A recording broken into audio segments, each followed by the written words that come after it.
I think you're probably all aware by this time that the environmental defenders have been working over the last year to share information with people in our county about decarbonization and all the benefits you can get through rebates and tax incentives for becoming more energy efficient in your homes and with your automobiles and so forth. And the thing is, in fact, we've been presenting programs with CUB being the Citizens Utility Board, serving as our speakers for many months now. But as time passes, the information is getting changed all the time too. And so tonight we have Joey Lee here, who is the Carbon-Free Buildings Coordinator at the Citizens Utility Board for Illinois, working to build support for building electrification and decarbonization. And as a longtime Illinois resident, she enjoys connecting with residents around the state about how to make their homes greener. So Joey Lee is going to bring us the latest information, the newest, most up-to-date information about how you can start decarbonizing your home. She'll be teaching you or letting you know about the benefits of building electrification, appliances such as heat pumps, and I understand we have some experts here on that, and induction stoves, and also about the latest up-to-date information about new tax credits and rebates available through the Inflation Reduction Act. So I hope you'll get a lot of information from her. I assume you kind of do you want them to hold their questions till the end, or? Okay, yeah, hold your questions till the end, but she'll be very happy to chat with you about any questions that you have. And then, I'm sorry, what's your name, sir? Jeff, he may be able to give you some further information as well. So I assume those of you who are here tonight are really interested in this topic. I'm very pleased that you are.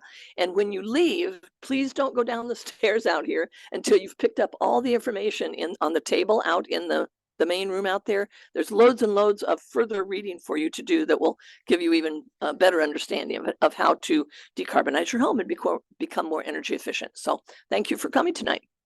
And back to Joey. Thank you. Good evening. I've never had a little microphone like this before, so I feel very fancy. Oh, I can clip it. Perfect. Okay, awesome. So great to be here. I do start off my presentations by saying I'm not a contractor, I'm not an accountant, and I'm not an engineer. So I'm glad that there are other folks in the room that we can maybe all work together to answer these more complicated questions. But I'm here to talk to you about home decarbonization today. So that's going to be clean, healthy, and affordable buildings. And thank you, Nancy, so much for the intro. Again, my name is Joey. I am from the Citizens Utility Board. So before we get started, I want to share with you a little bit about CUB, or the Citizens Utility Board. We've been around since 1984. We are a utility watchdog nonprofit that advocates for affordable and sustainable policies here in Illinois. We represent utility ratepayers, which is all of us, at the Illinois Commerce Commission, which is the structure that oversees all of our stakeholder-owned utilities, the Illinois General Assembly, as well as the court system. We help individuals. So if you or someone you know has an urgent utility need or a question, feel free to give our hotline a call. And then we do events like these. We do around 500 outreach events a year, and we operate something called a virtual utility bill clinic, which is when you send us a bill and we pair you up with someone at CUB to help you understand what all those line items mean. I know there's a lot of them and it gets confusing. So did you know that we're burning fossil fuels inside of our homes? I think when we think about burning fossil air quality, we're thinking about our coal plant, maybe the tailpipe of a diesel car, and we're not really thinking about what's happening inside of our homes, the space that we spend most of our time in. Nearly 80% of Illinois residents rely on burning gas for heating. And so there are four main ways that we do this in our home. They are going to be for space heating, for water heating, for cooking, and for clothes drying. So those are your four fossil fuel burning appliances. And what is building decarbonization? Let me see if I can move this. Perfect. What is building decarbonization? I know maybe a fancy and confusing word, but it just means that we're ensuring that the energy we use to power our homes, to heat and cool our homes, doesn't result in greenhouse gas emissions. This is important for our decarbonization goals as a country, as a county, as an individual, because our building sector accounts for a really large percentage of our greenhouse gas emissions here in Illinois. And one way to decarbonize, or one way that we can work towards decarbonization, is to electrify our homes. This is obviously not foolproof. Our electricity doesn't yet, at least, come from all clean sources, but it's a really great way to take advantage of increasing renewables on our grid. And just as a little reminder, one of the things that CUB has worked towards in the past is the Climatable and Equitable Jobs Act, which passed in 2021, and it kind of put us on a path to reducing the carbon emissions in our power sector by 2045. So we are a long ways away, I know. So there are three main things that we like to talk about when we talk about decarbonization, and those are going to be our 3 touch points, and they are going to be affordability, avoiding gas price volatility, climate change, decreasing our fossil fuel combustion, and then health, indoor and outdoor air quality. So we'll go into these a little bit more in depth now. Gas is expensive, right? I'm sure we all know this. We also have some of the highest fixed rates in the Midwest here in Illinois. So what that means is that regardless of how much gas you're using, you're paying $30, $40 a month just for the infrastructure of that gas system. Illinois gas utilities last year tried to raise our rates by more than $900 million combined. So that's a lot of money that we're investing into infrastructure that we have said that we want to step away from, right? So organizations like CUB and other organizers around the state fought back. We did get them to kind of curb their spending a little bit, but as you can see, these are still really big numbers. So they still did get their record rate hikes. And you can also see that gas is a volatile market, right? It's a global commodity traded on a market. And so we're subject to that volatility. You can see this goes back, I know it's a little fuzzy for you, but this goes back to 1967. So you can see that historically, gas prices are going to be more volatile than electricity prices. Another reason is for climate change. Natural gas is made up of predominantly methane, which is an incredibly potent greenhouse gas, and it leaks at every stage of production and transportation getting to our homes. And so it's warming our climate in that way. So there is definitely a sense of urgency for us to decarbonize. And like I said, our building sector is a really big part of these emissions. And the third reason is for cleaner indoor air. I think that I've been, maybe it's because I work CUB, but I also feel like these headlines have been coming up a little bit more and more recently. We're hearing about the negative impacts of gas burning appliances, especially for children, right? Think about their bodies are little, their lungs are little, they're spending a lot of time indoors. And so it's really detrimental for them specifically. So 21% of childhood asthma cases in Illinois are attributable to gas stove use. That's the highest of any state in the nation. We really stand out in Illinois in that we have a lot of gas stoves and compared to other big states like New York and California. And these gas burning appliances emit a lot of scary things, including general particulate matter, formaldehyde, and benzene, which are some really scary chemicals. But it's not all doom and gloom. Don't worry. We have the technology to move beyond gas. We have these alternatives that we can choose. And this is why I'm always excited to speak to groups like you guys today, because appliances are being bought every day. They're designed to last for a long time. So it might be another 20, 30 years before you're having to make the decision to purchase a new appliance. So it's really important that this information is out there. And as you can see, these swap outs they look really similar to their gas counterparts. So it shouldn't be, obviously there is an adjustment period. I hear that a lot with heat pumps specifically and with induction stoves. But there are replacements that we can make right now to stop burning fossil fuels inside of our buildings. And we can't talk about decarbonization without talking about energy efficiency. I think that energy efficiency is really the unsung hero in climate change. The cleanest and the cheapest energy is just the energy that you and I aren't using in our homes, right?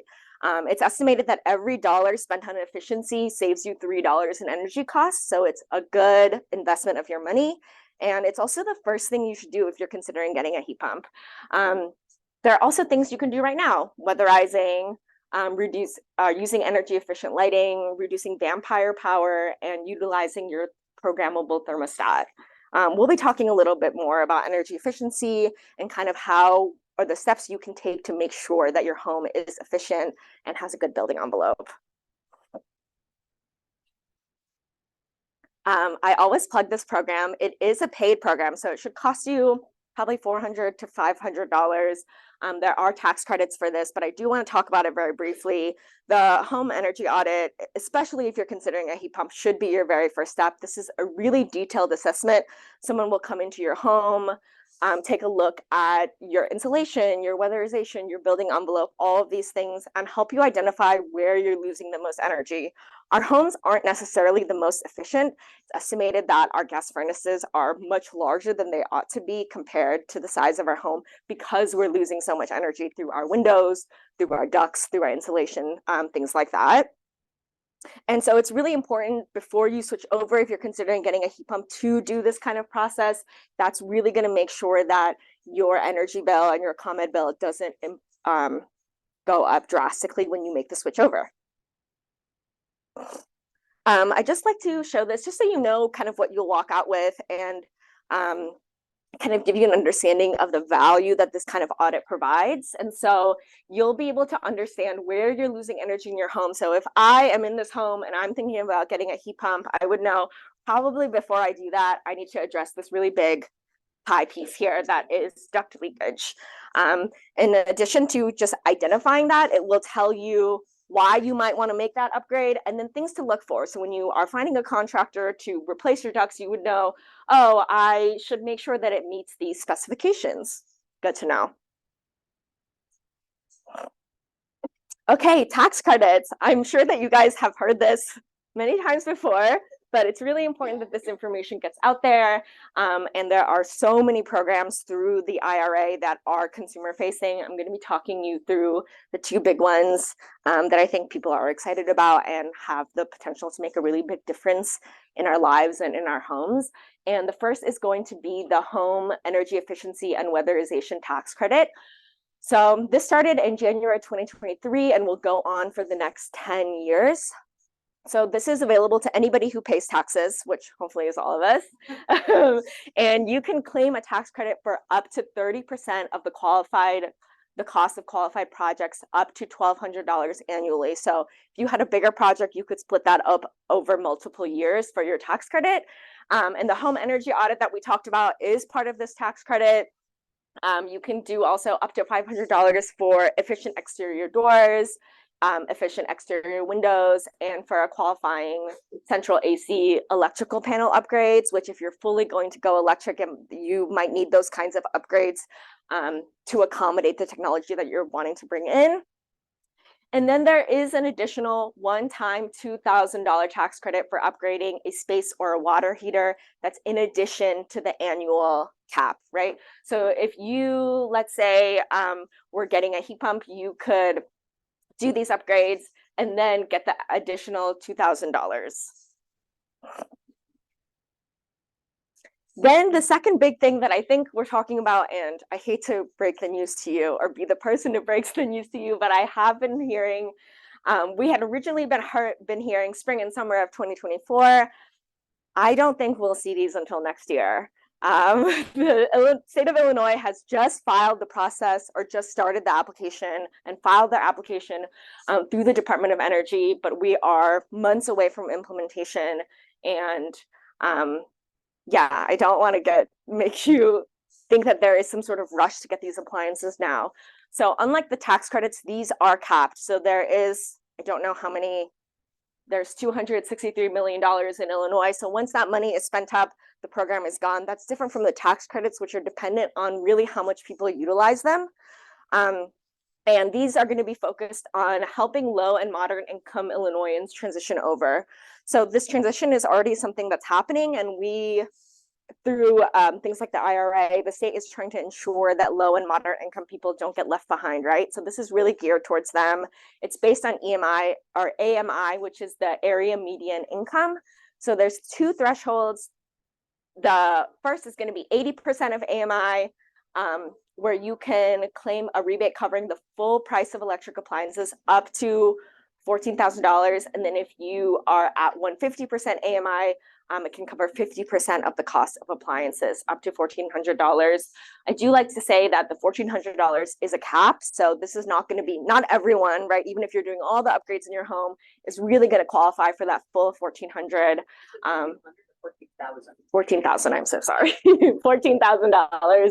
And AMI is quite granular, so it's a lot more specific than a zip code.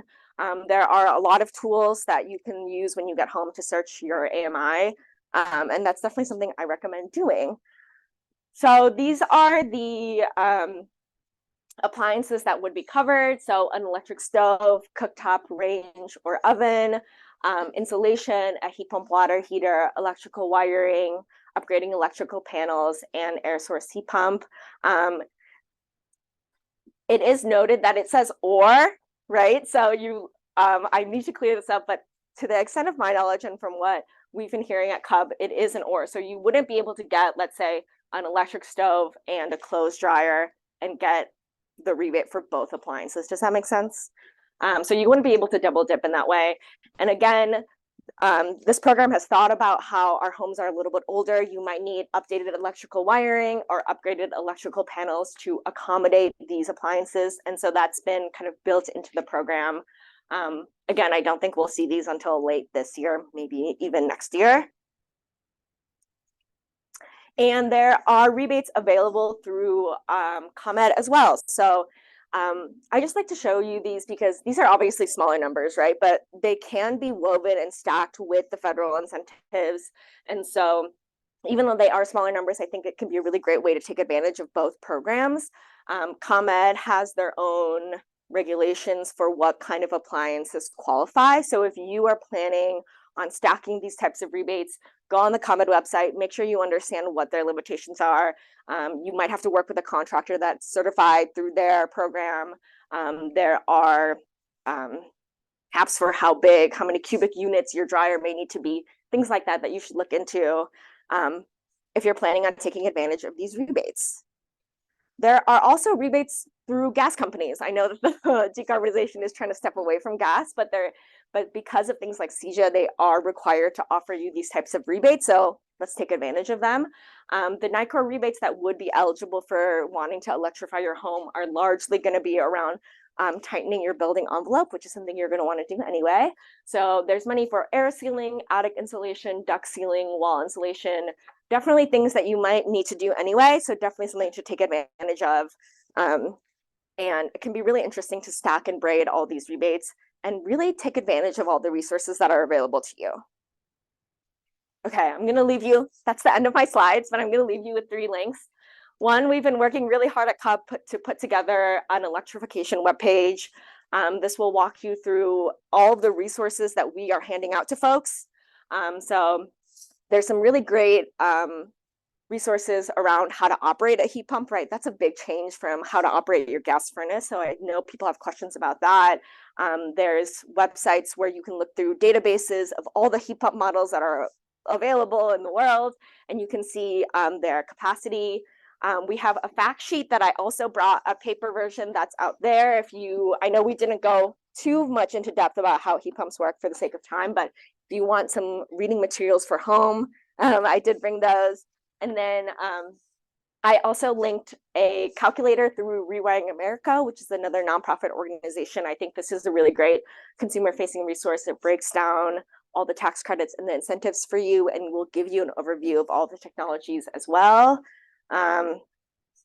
You can't see right now. Okay, perfect. That's my email if you want to email me. If you have any questions about decarbonization, about heat pumps, I'm happy to kind of walk you through that process as best I can. And that is it from me. Any questions? Any comments? Any concerns? Mm-hmm.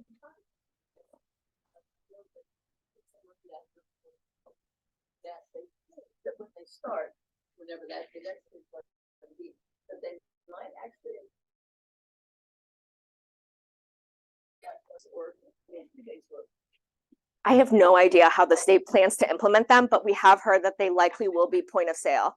So in theory, you should be able to walk into a Lowe's, an Apt, and then really be able to access that rebate more like a coupon. I know it's a little misleading. It's not like a traditional rebate where you would be fronting the cost and then getting money back later. It should be really point of sale. How will the state implement that? That's unclear to us. I know. Yeah, maybe at another green drinks we'll have more information. Well, has anybody done cost benefit analysis on all of this? Me personally, no. If there's been like cost benefit analysis kind of on this topic, I'm sure that there are very smart folks working on it, but I am not that data scientist. Although you are very smart. Okay, I'll work on it. Oh, perfect. Yeah, maybe we can get some data.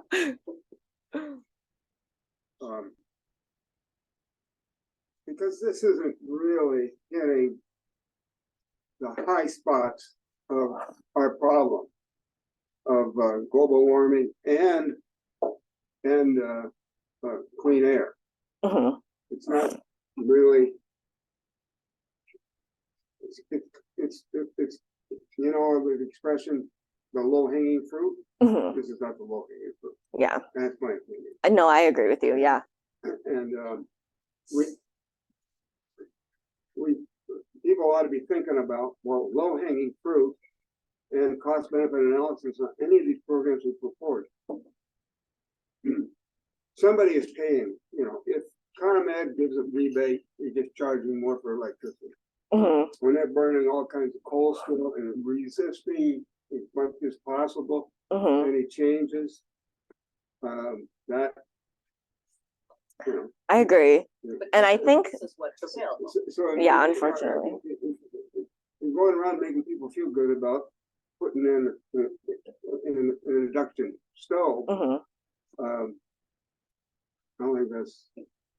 I agree. This is maybe the first step, and we've got a long ways to go.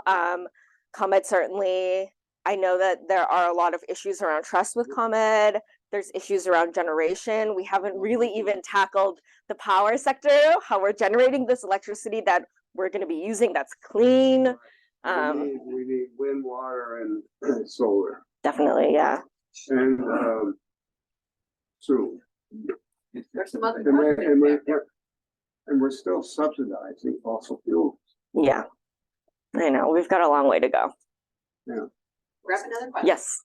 So as you pointed out, there's rebates for adding insulation, i.e. reducing the amount of energy we use, irrespective of whether it's coal powered or natural gas or whatever source that power comes from.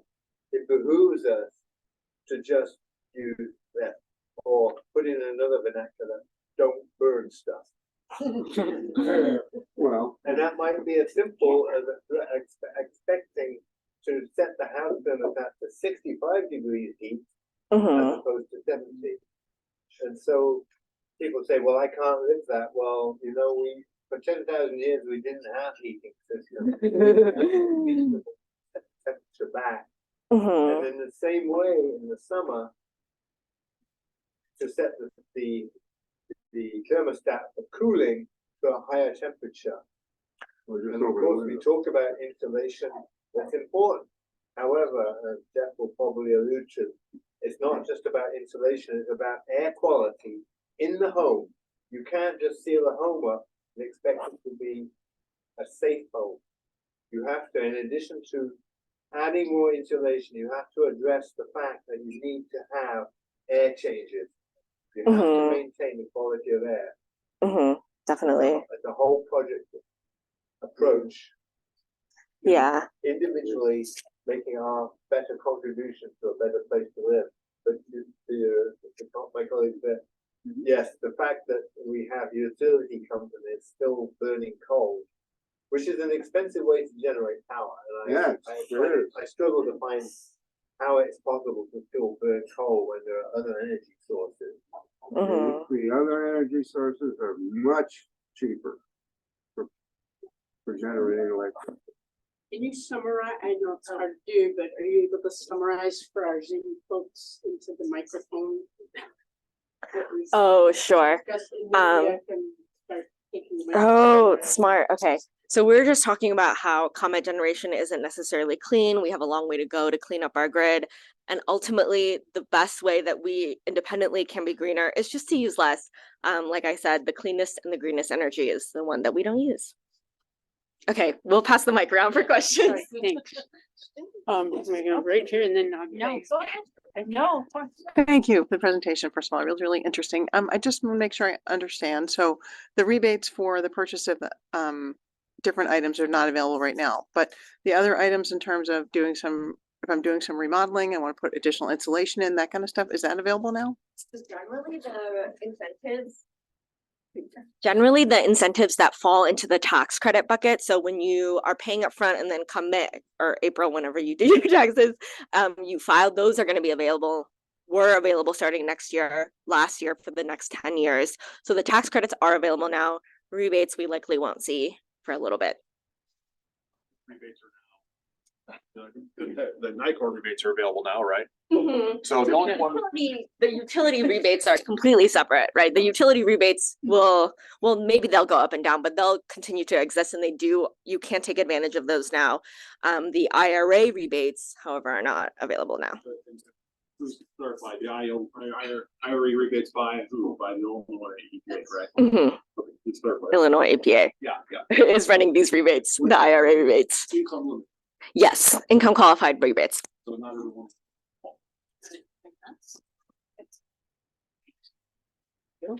First of all, I want to thank you for all this great information. That is wonderful. Thank you so much. I want to make sure, so, you know, for a lot of us, we're doing little projects in our houses here and there and everywhere, and we will be able to just go to CUB online, and we'll be able to kind of search out so that we can find information about when we're doing our renovations and whatnot, how to do them in the most energy efficient way. Are you asking about if there are resources on our website specifically? Okay, yeah. Specifically for, you know, people who are doing renovations and whatnot. We don't have a whole lot of information about renovations, especially with the weatherization and energy efficiency ones. Other than we really recommend the home energy audit as a place to start. I personally don't think that the ComEd energy efficiency assessment is enough, especially if you're considering making the switch over to electrification. But reach out to anybody at CUB. Will help you walk through that process and understand the various programs that are out there. As far as I know, there are no. Hold up close so they can. As far as I know, there are no regulations that state that a rehab of a building or a renovation requires the company that's rebuilding the vehicle, the company, the home or the building, to meet some kind of environmental, some kind of energy usage. I know in other countries there's a certification for a building to state what that building's energy efficiency is. But right now we're just encouraged in this country to add insulation and to improve the management of the heat that we use. So in most states of the country, Illinois is one of those states. Oh yeah, sorry. In most states in the country, including Illinois, new construction has very specific requirements that they have to have a blower door test and all that done to make sure that the house is up to snuff on leakage. There is a Energy Star certification you can get for your house. If it meets that criteria, you can have it tested. You know, after you get done with your air sealing project, you can actually have it Energy Star certified. And then when you go to sell it on or whatever, you can list it as, hey, this is an Energy Star certified house. So just something to think about. All right. I thought it might be helpful to mention that ComEd will actually either send someone to your house for a free energy audit, or if they don't send someone there, they will do it through Zoom or something. But they will actually do an energy audit in your house and give you 3 free energy efficient light bulbs, and they will also give you a free programmable thermostat for free. just to do an energy audit in your house. So I think that's something that any of us could take advantage of at any time. What? Nothing to lose. Right, nothing to lose. Yeah, but then what? But then I'd like to ask a question that's maybe tangential to this. I hope it's not too far off, but there's this ad on TV right now that keeps saying that we are working to decarbonize our homes, but what we really need to be doing is changing those or updating those gas lines. What is happening with that? Is that simply NICOR or trying to get more money? What's going on with that? Can anyone explain that situation? Why is that? Love to explain that to you. So CUB and a coalition, a statewide coalition of environmentalists and nonprofits and faith-based groups that CUB is a part of is called the Illinois Clean Jobs Coalition. And in the city of Chicago, we introduced a piece of legislation that would require all new buildings, obviously excluding hospitals, labs, places like that, to be all electric. And we have seen some resistance to that through local 150s and pipe fitters. And so that was an attack ad launched against that piece of legislation. Obviously, I do like to mention that People's Gas or NICOR is under a legal obligation to make sure that your home is not dangerous. So if there is an emergency, if there is a leak, they are legally required to fix that. They went in front of the Illinois Commerce Commission last year as part of their rate hike, and the ICC said your pipe replacement program is too expensive. You're not showing the results that you need to be showing, and they halted that program as part of that rate hike cut that we talked about earlier. And so that ad is in response to that. Yeah. So I guess the ICJC stance is that instead of replacing these pipes that, you know, we've committed to stepping away from, that hopefully in 50 years is going to be an obsolete system, we should be reinvesting that money. Hopefully, we should be spending that money in clean infrastructure rather than replacing old pipes. Senator Wilcox would like to hear from you on that. Oh, Or is it that you would like us to talk to Senator Wilcox about that? He wants to hear what people think about. Okay. So Joey, you mean that No, about the streamlining of new houses to keep the gas out, and why you think it's important, why there should not be gas lines in new buildings, new construction. okay, and just certain. Oh. Are they not outlawing having California now? Gas. We don't want to be compared to Springfield or California. So in other words, is the gas companies are saying that the government should be paying for the updating of these pipelines, whereas the ratepayers should be, where it really should be their job. Okay, that clears that up. Thank you. Okay. One more question in the back. Thank you for your presentation. I am aware of one rebate that you didn't include from ComEd that's available now to any homeowner, and that's to install electric vehicle charging equipment.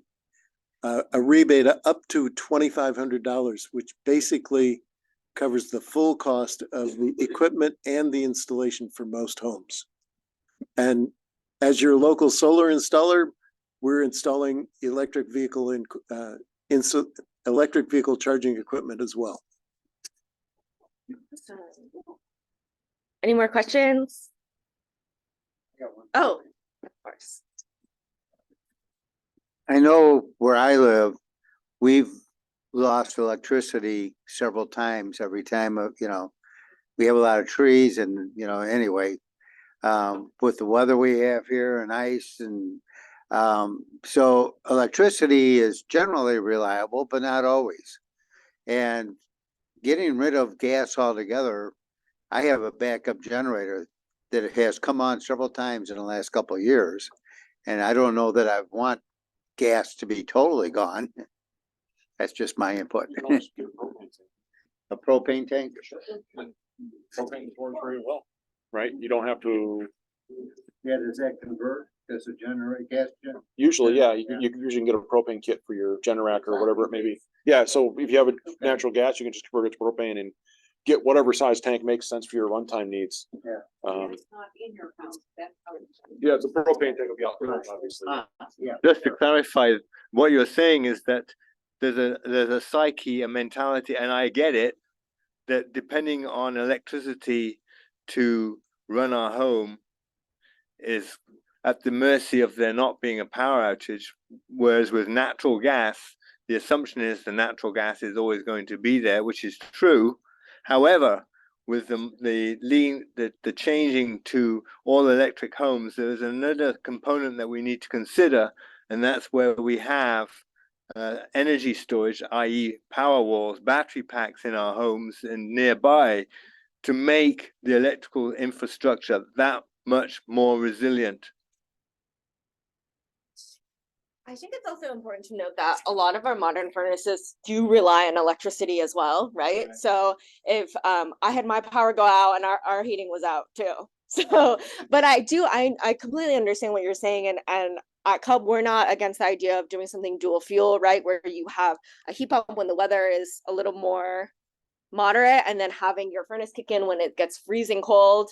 We're not opposed to that either. There is a lot of work to be done in terms of energy, battery storage, demand response, transmission, a lot of issues that ComEd needs to work out.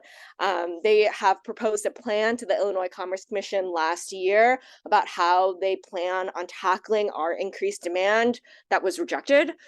So the ICC said you need to come up with a better plan. And so I think they're presenting that sometime this month. And so we'll see kind of what happens from that. But I definitely hear you, and it is something we're talking and thinking about.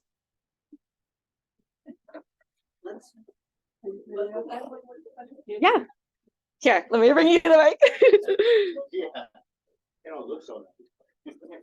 I know during this last year, something that wasn't addressed tonight is our electric cars. And I know during 2023, there were rebates available that went, that fast. They were gone for people buying electric cars.